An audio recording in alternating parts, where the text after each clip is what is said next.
These decisions may look unpopular for now,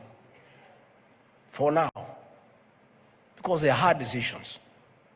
But in another 24 months, people will say these were the right decisions, because hard decisions must be made.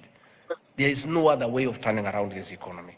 And if we don't make hard decisions, we'll all get into problems. Technology is the way to go. We have started ourselves as a government. We have digitized all our services. And you know, everything was being stolen. People had their own receipt books. Kwa National Park, mtu wako na receipt yake. Analipisha, anapeana receipt, anaweka pesa kwa mfuko. Before we digitized all our services, we were collecting 60 million a day. After we did, we are collecting every day 350 million. 600% increase. The 290 million ilikuwa naenda kwa mifuko ya wanaume. And there was a lot of resistance.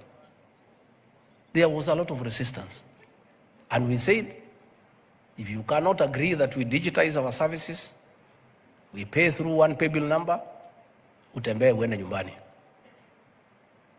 We are now at 350, and our progression, when we look at the full potential, in another 3 months, we'll be able to collect $1 billion every day for this country.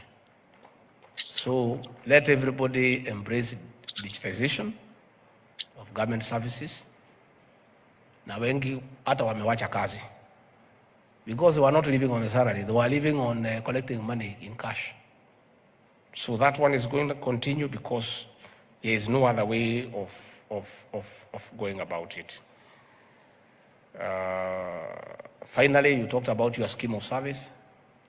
Those who are in the public sector, we are willing to have that conversation. I'm in charge of public sector reforms.